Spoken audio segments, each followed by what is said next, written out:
The name Arkham Asylum is almost synonymous with Gotham City, and it's a name that resonates with menace, evil, and insanity. Little wonder then that it is inspired by the work of H.P. Lovecraft and by his fictional town of Arkham, Massachusetts. What follows is an introduction course into this dark institution and its tortured inmates.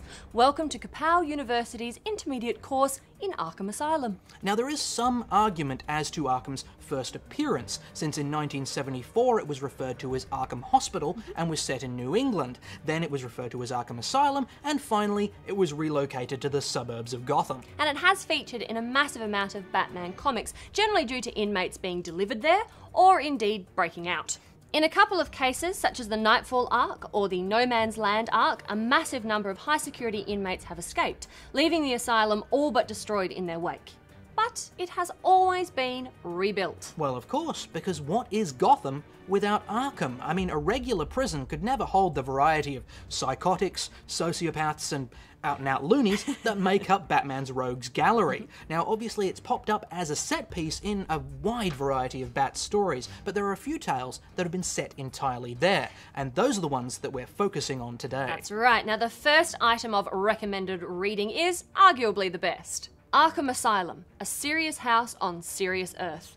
Written by Grant Morrison with art by the incomparable Dave McKean, Serious House introduces us to an Arkham that has been taken over by its most insidious resident, the Joker.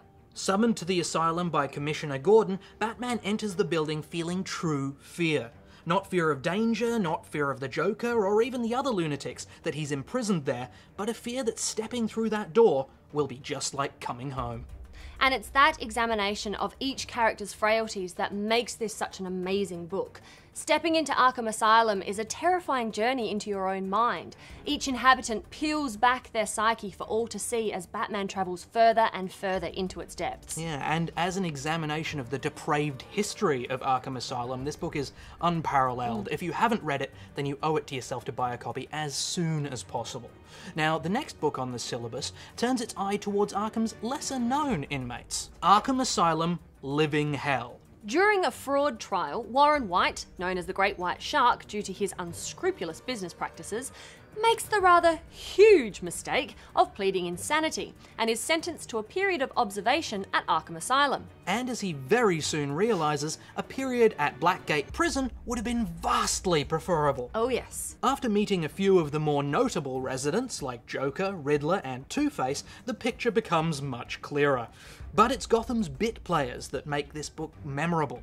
The closer look at inmates like Jane Doe or Doodlebug, and especially Humpty Dumpty, are pretty captivating. Of course, the book does take a turn towards the supernatural near the end, which isn't my favourite thing in a Batman book, but it maintains that creepy feeling that is a must for any Arkham story. The final entry on our list of everything you ever wanted to know about Arkham but were too sane to ask is a bit of an odd one. Yes, it is. Now, obviously, we're a comic show and not a show about games, but it's hard to go past the first Arkham Asylum game when you consider what it lets you do.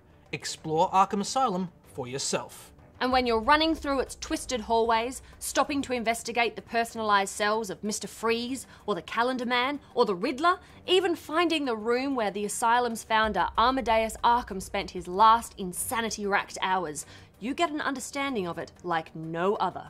And with that, we bid a rather shaken farewell to that most mad of madhouses, Arkham Asylum. Remember, your final papers are due on Monday, 300 words and double-spaced, and don't forget to include your bibliography. There are a lot of great references out there.